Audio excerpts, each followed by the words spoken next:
Okey, tengok hari ni kita nak belajar tentang jumlah. Apakah itu jumlah? Jumlah ni kita nak bina ayat. Okey, dia ada sebelah kanan ni ayat jumlah ismiyah. Dan sebelah kiri ni jumlah fi'liyah. Okey, kita belajar dulu tentang jumlah ismiyah. Okey, jumlah ismiyah ni secara senangnya, secara simpelnya, ringkasnya adalah ayat yang bermula dengan isim. Isim tu ismiyah lah. Isim adalah kata nama. Okey, dikenali sebagai jumlah ismiyah bila kita mula dengan isim, kata nama tu. Okey, ayat tu. Okey, satu lagi yang kedua adalah fi'il ataupun fi'lun, kata kerja yang digunakan selepas isim. Okey, bila buat ayat ni, bila kita ada buat ayat, dia ada kata nama dan dia ada kata kerja. Okey, kalau bila dikenali sebagai jumlah ismiyah tu bermula dengan isim dululah, kata kerja akan duduk belakang. Okey. So tengok ayat nombor 2 ni, fi'ilun, kata kerja yang digunakan selepas isim. Selepas kata nama tadi, hendaklah menggunakan formula kata kerja sebagaimana berikut. Okey, dia ada dua formula dia untuk jumlah ismiyah. Okey, apakah dia? Okey, jadual yang pertama. Tengok jadual yang pertama. Kata nama mufrad atau musanna atau jamak digunakan dengan fi'il madhi. Okey, ni adalah bila kita guna fi'il madhi. Okey, gapo dia mufrad musanna jamak ni? Okey, mufrad dengan musanna jamak ni adalah untuk bilangan dia 1, bilangan dia 2 dan bilangan dia 3 ke atas. Jamak ni bilangan dia 3 ke atas.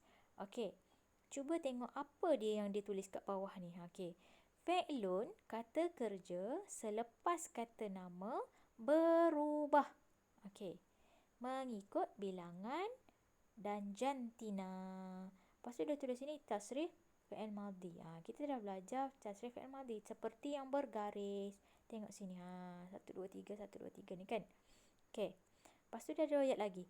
Ismun, kata nama akan berubah mengikut bilangan dan jantina. Okey, kejap lagi saya bagi tahu kata nama ni macam mana. Okey, cuba tengok sebelum kita belajar tentang cara lebih detail. Okey, kita tengok dulu sebelah kanan kita dulu. Okey, dalam ayat ni dia ada contoh ayat. Dia ada 1, 2, 3, 4, 5, 6 kan. Okey, dia ada 6. Okey, dia ada 3 sebenarnya. 3 lah. Kenapa dia ada 3? Tadi ada 6. Okey, 3 tambah 3 jadi 6. 3, kenapa saya cakap 3? 3 ni dari segi mu'annas. Mu'annas tu perempuan. Ayat yang pasal yang perempuan. Okey, mu'annas. Okey, bila pasal yang lelaki, muzakkar. Okey, so untuk senang dan untuk awak mudah faham, saya terangkan terus. Okey, dalam ayat ni kita akan terangkan bilangan, bahagian bilangan ayat bahagian perempuan dan bilangan dia pula. Perempuan tu seorang ke, 2 orang ke, 3 orang ke atas. 3 ke atas. Macam lelaki juga, 1 orang, 2 orang dan 3 orang ke atas. Okey, macam itulah. Okey, cuba tengok sebelah kanan ni. Okey, bila kita nak cakap pasal perempuan, seorang pelajar perempuan, at-talibatu. Okey, bila 2 orang perempuan, at-talibatani. Bila 3 orang dan ke atas yang pelajar perempuan adalah at-talibatu. Okey, cuba tengok yang sebelah kiri pula ayat kita. Okey, yang muzakkar kan. Okey, bila ayat pelajar lelaki, seorang pelajar lelaki, at-talibu, 2 orang pelajar perempuan, at-talibani, 3 orang pelajar perempuan, perempuan pula, lelaki, seorang pelajar lelaki, at-talibu, 2 orang pelajar lelaki, at-talibani, 3 orang pelajar lelaki, at-tullabu. Okey, itu adalah bahagian isim ataupun kata nama. Okey, bila kita dah buat kata nama, akan ada kata kerja. Bila ada kata kerja, okey, tengok kata kerja yang bergaris tu. Saya garis tu, apa saya garis? Dia apa situ? Baca semula. Fi'lun, kata kerja selepas kata nama, berubah mengikut bilangan jantina. Lepas tu dia tulis pula tasrif fi'il madhi. Okey, kita dah belajar kan tasrif fi'il madhi kan. Okey, kalau huwa lelaki kan, huwa, huma, hum. Okey, zahaba, zahabu kan. Okey, untuk huwa ni, lelaki seorang ni, huwa. Huwa jadi zahaba. At-talibani 2 orang kan, jadi huma kan. Zahaba, panjang sikit. Okey, jadi hum, huwa, huma, hum. Home ni bahagian tiga orang ni adalah home. Jadi zahabu. Jadi zahaba, zahaba, zahabu. Okey, so dia akan berubah mengikut bilangan dan jantina. Ni bahagian lelaki. Okey, so tasrif kita zahaba, zahaba, zahabu, zahabat kan? Bahagian perempuan pula. Bahagian perempuan seorang zahabat. Zahabata dua orang perempuan. Lepas tu zahabna tiga orang perempuan. So yang ni bila ayat yang menggunakan fi'il madhi, maka dia akan jadi bila ayat jumlah ismiyah yang menggunakan fi'il madhi, maka dia kena guna tasrif fi'il madhi. Macam ni lah. Okay. So boleh faham? Okay, seterusnya kita akan belajar ni bahagian fi'il mudhari' pula. Tadi fi'il madhi. Fi'il madhi untuk ayat apa? Untuk ayat jumlah ismiyah. Okey, tengok jadual yang kedua pula. Dia ke sini. Okey, jadual kedua. Kata nama mufrad, musanna, jamak digunakan dengan fi'il mudhari'. Okey, fi'il mudhari'. Kita belajar fi'il mudhari' kan? Okey, macam tadi juga, sama je. Apa yang sama? Apa yang beza? Sama adalah, tengok, fi'ilun atau kata kerja selepas kata nama akan berubah mengikut bilangan dan jantina. Okey, jantina kita tengok macam mana. Jantina ni muannas. Lepas tu muzakkar, lelaki dan perempuan. Okey, cuba tengoklah. Okey, dia kata guna tasrif fi'il mudhari' seperti yang bergaris. Okey, tengok contoh ni lah. Okey. Yang saya suruh awak nyanyi tu kan. Okey, yang saya dah ajar pun dah kelas sama juga. Jadi kalau yang lelaki jadi yazhabu, lelaki seorang, lelaki dua orang, yazhabani, lelaki tiga orang, yazhabuna.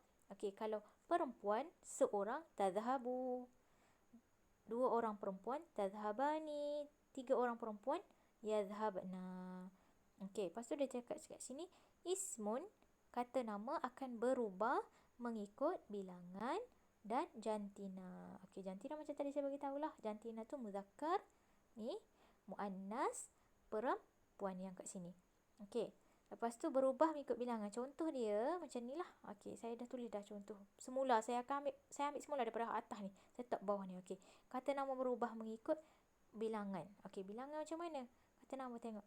Kalau mufrad satu kan untuk satu orang. Okey, mufrad. Tengok lelaki.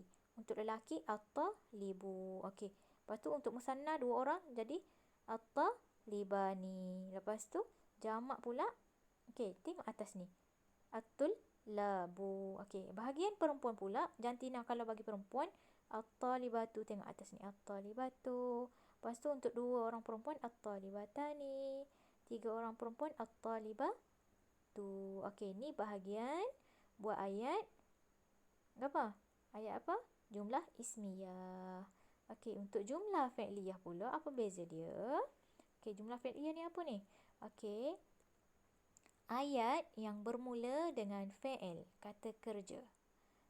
Dikenali sebagai jumlah fi'liyah. Bila mula dengan fi'il, maka dia akan jadi jumlah fi'liyah. Okey, lepas tu yang kedua ni ke apa? Fi'ilun, kata kerja yang di awal ayat hanya digunakan dalam bentuk mufrad. Mufrad tu ke apa? Satu. Maksudnya fi'il yang digunakan dalam ayat tu adalah satu. Walaupun apa? Walaupun untuk musanna bilangan dia 2 ataupun dan juga jamak bilangan dia 3 dan ke atas sebagaimana jadual di bawah. Yang ni lebih senang sikit. Apa yang lebih senang? Okey. Jadual yang pertama. Okey, fi'il madhi. Macam tadi dia ada keadaan yang pertama atau jadual yang pertama adalah fi'il madhi.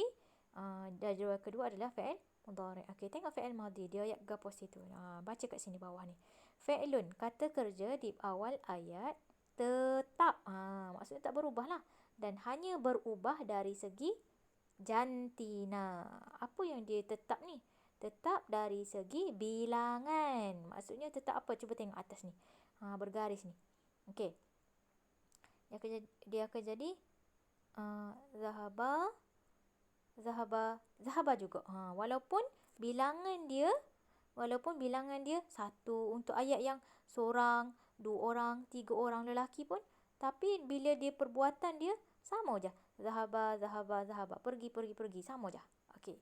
Ni untuk fi'il madhi dan juga untuk bahagian muzakkar. Muzakkar ni lelaki. Okey, cuba tengok pula bahagian perempuan.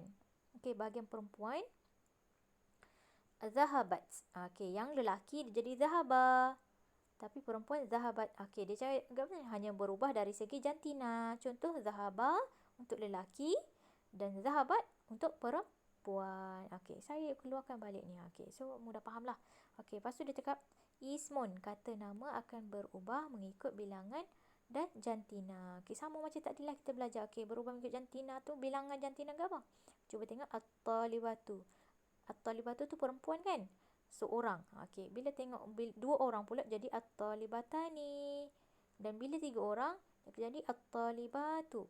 Okey, ni untuk tiga orang perempuan. Lepas tu untuk lelaki pula at-talibu untuk seorang lelaki, dua orang lelaki at-talibani, tiga orang lelaki at-tullabu. Okey, so ini senang sahaja.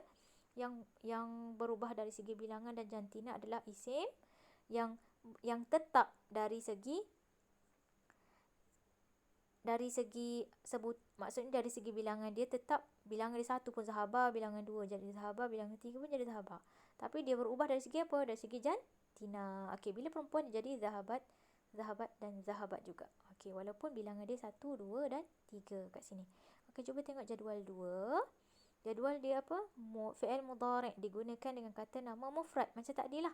Mufrad, musanna dan jamak. Bila keadaan dia mufrad, musanna, jamak, bilangan 1, 2, 3 pun sama je. Okey, macam mana kata kerja di awal ayat tetap dan hanya berubah dari segi jantina. Tazhabu lelaki, tazhabu untuk perempuan dan untuk lelaki yadhabu. Cuba tengok sini lah contoh. Tazhabu untuk perempuan, tazhabu juga untuk perempuan juga. Sama juga untuk perempuan seorang ke keadaan satu orang ke, dua orang ke, tiga orang, sama juga akan jadi tazhabu. Lelaki sama juga, sama dari segi mana? Bukan sama dari segi tulis tazhabu dengan yadhabu, tak sama yang tu. Cuma sama dari segi bilangan tu. Bila lelaki dia akan lelaki yadhabu, bilangan dia satu pun yadhabu, bilangan dia dua pun yadhabu, bilangan dia tiga pun yadhabu. Dan kata nama akan berubah mengikut bilangan dan jantina. Macam yang kat atas juga, cuma beza ni adalah untuk fi'il mudhari'. Okey, tengok last sekali ni adalah sekiranya fa'il, pembuat ataupun isim, iaitu kata nama dalam jumlah ismiyah. Jumlah ismiyah tu apa? Jumlah yang bermula dengan isim ataupun kata nama. Ataupun jika apa? Ataupun jumlah fi'liyah. Ataupun jumlah fi'liyah ni apa? Jumlah yang bermula dengan fi'il. Fi'il tu apa? Kata kerja. Adalah apa? Adalah jamak, bukan manusia. Jamak ni maksudnya banyak. Banyak, 3 ke atas lah yang bukan manusia. Jamak bukan manusia. Kenapa? Maka kata kerja, KK ni adalah kata kerja yang yang digunakan adalah mestilah mufrad muannasah. Apakah dimaksudkan mufrad muannasah? Bentuk mufrad iaitu satu yang perempuan. Apa dia cakap sini? Okey, tengok kat sini.